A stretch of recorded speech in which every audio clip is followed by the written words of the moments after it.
تم لوگوں کا ہاتھ آگ میں ڈالتے ہیں، جس کا ہاتھ جل گیا وہ حق پر نہیں ہے، اور جس کا نہ جلا وہ تو ثبوت ہے، پھر وہ تو حق پہ ہے۔ تو تمہارے ہاتھ کی وجہ سے وہ ہاتھ نہیں جلا، اس وجہ سے تمہیں ٹینشن لینے کی ضرورت نہیں ہے۔ تو غیب سے آواز آئی، یہ غیب سے تیسری دفعہ آواز آنے لگی ان کو، غیب سے آواز آئی، اے مالک اگر تم جہاد میں چلے جاتے تو کفار تمہیں پکڑ لیتے اور تمہیں بندی بنا لیتے، اور پھر اس کے بعد تمہیں سور کا گوشت کھلاتے۔ اعوذ باللہ من الشیطان الرجیم، بسم اللہ الرحمن الرحیم۔ دوستو ویلکم ہے آپ کا اپنے یوٹیوب چینل میں، جہاں پہ میں نے کرامات اولیاء کی ایک سیریز کو شروع کیا ہے، اور ان تصوف کی کتابوں میں جو جو چیزیں بیان کی گئی ہیں، جو کرامات اولیاء بیان کی گئی ہیں، جو ان کے حالات زندگی یا ان کی جتنی بھی تصوف کی باتیں ہیں، وہ میں آپ کو اس چینل پہ پڑھ کے سناتا ہوں۔ اور لاسٹ ویڈیو میں ہم نے ڈسکس کیا تھا تذکرۃ الاولیاء میں سے حضرت رابعہ بصری رحمۃ اللہ علیہ کے حالات زندگی اور ان کی ساری کرامات کے بارے میں، جن میں ان کی 5-6 کرامات تھیں۔ میں ویڈیو کے آخر میں وہ ویڈیو مینشن کر دوں گا، آپ جا کے وہ بھی دیکھ سکتے ہیں، اس کے 2 پارٹس ہیں۔ تو آج کا اگلا جو ہمارا ٹارگٹ ہے وہ ہے حضرت مالک بن دینار رحمۃ اللہ علیہ۔ یہ وہی حضرت مالک بن دینار ہیں جن کے قصے کہانیاں آپ کو اسٹیجوں پہ سننے کو ملتی ہیں، اور سب سے زیادہ جو اس کو بیان کرتے ہیں وہ اپنا پیر اجمل رضا قادری صاحب، وہ آپ کو حضرت مالک بن دینار یاد آ گیا ہوگا آپ کو، وہ اس کے قصے کہانیاں بیان کرتے ہیں۔ تو میں نے ان کا پورا باب پڑھا، تو اس میں سے ان کی 3 سے 4 کرامات اس بک میں بیان ہوئی ہیں، تو میں آپ کو وہ پڑھ کے سناؤں گا۔ تو دوستو آگے بڑھنے سے پہلے گزارش ہے کہ آپ میرے چینل کو لائک، سبسکرائب اور دوستوں کے ساتھ ضرور شیئر کر دیں، بیل آئیکن ضرور پریس کر دیں تاکہ ہر ویڈیو کا نوٹیفیکیشن آپ کو مل سکے۔ البتہ میں ڈیلی بیسس پہ ہی ویڈیو اپلوڈ کرتا ہوں شام 7 بجے۔ تو دوستو میں نے پہلے ہی اس چیز کو ہائی لائٹ کیا ہوا ہے، حضرت مالک بن دینار، اور اس کو بالکل نئے ایڈیشن والی بک میرے پاس موجود ہے جو 2023 کے لاسٹ میں پرنٹ کی گئی تھی، تقریباً آلموسٹ یہ 1 سال پرانی بک ہے۔ ان کا پورا نام ہے حضرت مالک بن دینار رحمۃ اللہ علیہ۔ تو ان کا تھوڑا سا تعارف پڑھیں گے شروع میں۔ پہلے میں نے آپ کو مصنف کا بھی وہ حالات زندگی اور ان کے بارے میں بتایا تھا، تو آج ان کا اس ولی کا تھوڑا سا انٹروڈکشن پڑھتے ہیں۔ آپ حسن بصری کے ہم اثر ہیں۔ حسن بصری بھی اللہ تعالیٰ کے ایک ولی ہیں، وہ اس کتاب کے مطابق، وہ اس کا بھی میں نے آپ کو پڑھ کے سنایا ہوا ہے حالات زندگی، رابعہ بصری کے چیپٹر میں اور ان کے اپنے چیپٹر میں، یعنی کہ رابعہ بصری کو ان کے ساتھ نسبت تھی حضرت حسن بصرہ کے ساتھ، تو ان کی انٹلیکشن سے میں نے وہ ساری چیزیں ریکارڈ کی ہوئی ہیں۔ تو آپ حسن بصری کے ہم اثر ہیں۔ آپ کا شمار بھی دینی پیشواؤں اور سالکان طریقت سے ہوتا ہے۔ آپ کی پیدائش اپنے والد کے دور غلامی میں ہوئی۔ ان کا نام دینار تھا۔ غلام زادے ہیں لیکن باطنی طور پر فیوز و برکات کا سرچشمہ اور با اعتبار کرامات و ریاضت آپ کا بلند درجہ ہے۔ اچھا، یہاں پہ دینار وجہ تسمیہ، یہاں پہ ان کا نام دینار کیوں رکھا گیا وہ چیز بیان کی گئی ہے۔ یہاں پہ میں نے چونکہ اس کو پورا پڑھا ہوا ہے، اور میں آپ کو ویسے اس کا خلاصہ بتاؤں گا کہ کس طرح سے کون سی کرامت بیان کی۔ اگر ورڈ پڑھوں گا تو وہ ویڈیو زیادہ لمبی ہو جائے گی، ٹھیک ہے۔ تو یہاں پہ میں آپ کو چھوٹا سا ایک واقعہ وہ پڑھ کے سناتا ہوں۔ آپ ایک مرتبہ کشتی میں سفر کر رہے تھے اور منجدھار میں پہنچ کر جب ملا نے کرایہ طلب فرمایا تو آپ نے فرمایا کہ میرے پاس دینے کے لیے تو کچھ بھی نہیں ہے۔ یہ سن کر اس ملا نے ان سے بد کلامی کرتے ہوئے آپ کو اتنا زور دیا کہ آپ کو غش آ گیا، اور جب غشی دور ہوئی تو ملا نے دوبارہ کرایہ طلب کرتے ہوئے کہا اگر تم نے کرایہ نہ دیا تو میں تمہیں دریا میں پھینک دوں گا۔ اسی وقت اچانک کچھ مچھلیوں کا ایک گروپ آیا، تو اس میں جب ایک مچھلی کے منہ میں 1 دینار تھا، وہ اوپر اپیئر ہوئی، تو انہوں نے 1 دینار اٹھایا اور وہ ملا کو دے دیا۔ ملا یہ منظر دیکھ کر قدموں میں گر پڑا اور گڑ گڑانے لگا، معافی مانگنے لگا۔ لیکن آپ دریا کے سینٹر میں تھے، آپ کشتی سے اترے اور اسی طرح پانی پر چلنے لگے، اور اچانک تھوڑی دیر بعد جا کے غائب ہو گئے۔ تو یہاں پہ دوسرا ایک خود غرضی و اخلاص میں فرق ایک پوائنٹ کا نام ہے، اور آگے آپ نہایت خوبصورت اور بہت دولت مند تھے، اور دمشق میں سکون پذیر تھے، اور حضرت معاویہ کی تیار کردہ مسجد میں اعتکاف کیا کرتے تھے۔ یہاں پہ میں آپ کو ویسے پڑھ کے سنا دیتا ہوں کیونکہ یہ کافی لمبی ہو جائے گی، تو میں آپ کو اپنے الفاظ میں یہ بیان کر دیتا ہوں، اور یہاں پہ میں آپ کو پیسٹ بھی کر دوں گا، آپ اس کو خود بھی اسٹڈی کر لیجیے گا۔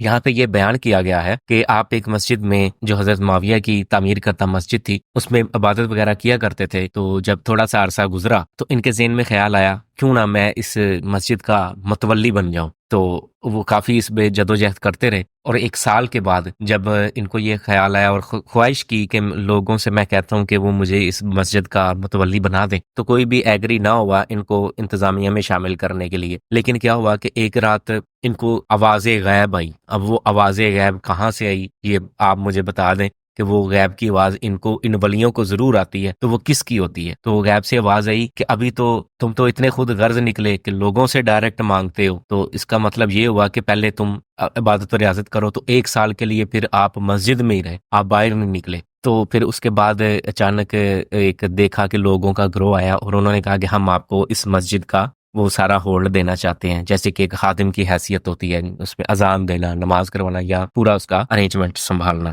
اور اس کے بعد دوسرا ایک دنیا کی حقیقت ہے، دوسرا جو اس میں پوائنٹ بیان کیا گیا ہے دنیا کی حقیقت، کہ اس مقامی علاقے کا ایک بندہ فوت ہوا لیکن اس کی ایک بیٹی بھی تھی، تو وہ کافی مالدار تھے، تو وہ فوت ہونے والے کی بیٹی نے خواہش کی، تو پھر اس کے بعد انہوں نے ایک میسج بھجوایا، ثابت بنانی کے تھرو اس لڑکی نے میسج بھجوایا حضرت مالک بن دینار تک کہ وہ عبادت و ریاضت میں یا اسلامی کاموں میں میری مدد کیا کریں گے، تو میں ان سے نکاح کرنا چاہتی ہوں، آپ ان سے ڈسکس کریں جا کے۔ تو جب انہوں نے جا کے ڈسکس کیا تو انہوں نے کہا کہ میں نے دنیا کو طلاق دے دی ہے، اور چونکہ وہ لڑکی بھی اس دنیا میں شامل ہے تو میں نے اس کو بھی ایکسیپٹ نہیں کرنا، لہٰذا مجھے نہ چھیڑو، میں شادی نہیں کرنا چاہتا۔ تو دوسرا یہ اس میں واقعہ بیان کیا گیا۔ دوسرا اس میں واقعہ یہ بیان کیا گیا کہ آپ ایک گارڈن میں بیٹھے ہوئے تھے، جیسے باغ وغیرہ ہو، تو وہاں پہ دیکھا کہ سانپ اپنی وہ کسی پتے کی مدد سے نا ان کو نا پنکھا جھل رہا تھا، یہاں پہ جو بیان کیا گیا۔ اگلا پوائنٹ ہے اس میں جو کرامت کا ہے، یہ میں ساری کرامت کی آپ کو بتا رہا ہوں سیریز، کچھ ان کی حقائق ویسے بھی ہیں لیکن میں صرف کرامت کے بارے میں بتا رہا ہوں۔ اب تکلیف کا انجام راحت ہے، یہ اس میں ایک پوائنٹ ہے، تکلیف کا انجام راحت ہے، اور اس میں جو چیز بیان کی گئی ہے وہ میں آپ کو بتا دیتا ہوں کہ آپ اکثر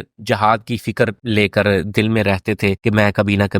کبھی جہاد پر ضرور جاؤں گا، لیکن جب ایک دن ارادہ کیا کہ میں نے جہاد پر جانا ہے تو ہوا یوں کہ آپ کو بخار ہو گیا، تو جب بخار حد سے زیادہ ہو گیا اور جا بھی نہ پائے تو دل میں وہ خواہش رہی کہ یار دیکھو آج میں نے ارادہ کیا تھا جانے کا لیکن مجھے تو بیمار ہو گیا، اور اللہ سے گلہ بھی کیا کہ یہ کیا بات ہوئی، میں نے اچھے کام کا ارادہ کیا لیکن مجھے تو بخار ہو گیا۔ تو جب سوئے ہوئے تھے تو غیب سے آواز آئی، یہ غیب سے تیسری دفعہ آواز آنے لگی ان کو، غیب سے آواز آئی، اے مالک اگر تم جہاد میں چلے جاتے تو کفار تمہیں پکڑ لیتے اور تمہیں بندی بنا لیتے، اور پھر اس کے بعد تمہیں سور کا گوشت کھلاتے، اور اس کی وجہ سے تمہارا ایمان چلا جاتا، لہٰذا ہم نے تمہارا ایمان برباد کرنے سے بچایا ہے، تو اس میں ٹینشن کی کوئی ضرورت نہیں۔ پھر اس کے بعد انہوں نے یہاں پہ جو ہے نا خدا کا شکر ادا کیا کہ تم نے میرا ایمان بچانے کے لیے مجھے بچا لیا۔ آگے ہے کیفیت و ولایت، اس میں مین پوائنٹ ہے، اس میں یہاں کے کسی ملحد کے ساتھ آپ کا مناظرہ ہوا، دونوں حق کی بات کر رہے تھے، تو لیکن ان کے آرگومنٹ سیم تھے، وہ پارٹی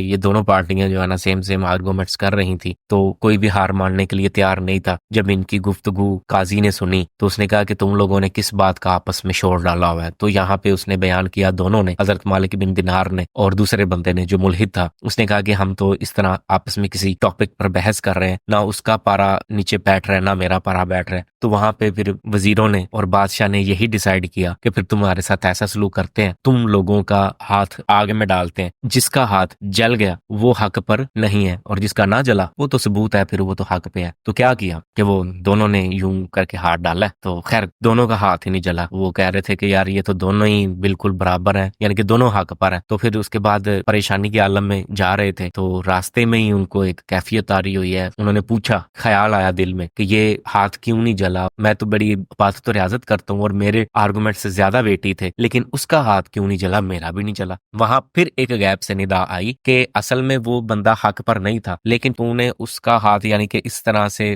کیوں اس کا ہاتھ تمہارے ہاتھ میں تھا اور آگ میں تھا تو اس وجہ سے وہ جلا نہیں، کیونکہ اگر تمہارا ہاتھ کے ساتھ نہ ہوتا تو پھر وہ جل جاتا، تو تمہارے ہاتھ کی وجہ سے وہ ہاتھ نہیں جلا، اس وجہ سے تمہیں ٹینشن لینے کی ضرورت نہیں ہے، تم میرے ساتھ ہو اور تم نے ہی حق بیان کیا، اصل میں ونر تم ہی ہو۔ تو دوستو آگے جو بیان کیا گیا نا اس میں کچھ چھوٹے چھوٹے واقعات بیان کیے گئے ہیں، تو اس میں کرامت نہیں ہے، کرامت جتنی میں نے آپ کو بتا دی وہ صرف اتنی ہی تھی۔ تو آپ مجھے بتائیں کہ یہ وہی مالک بن دینار ہے جس کا آپ کو پیر اجمل رضا قادری اور ثاقب رضا مصطفی صاحب آپ کو بتایا کرتے ہیں، تو ان کا نام دینار کیسے پڑا؟ اس مچھلی کی وجہ سے پڑا جو دینار لے کر آئی تھی ایک۔ تو دوستو آپ مجھے اپنی رائے کمنٹس میں ضرور بتائیں کہ اس کرامتوں میں کتنی کی سچائی ہے، کیا ایسی آوازیں ان کو ہی آتی ہیں؟ اب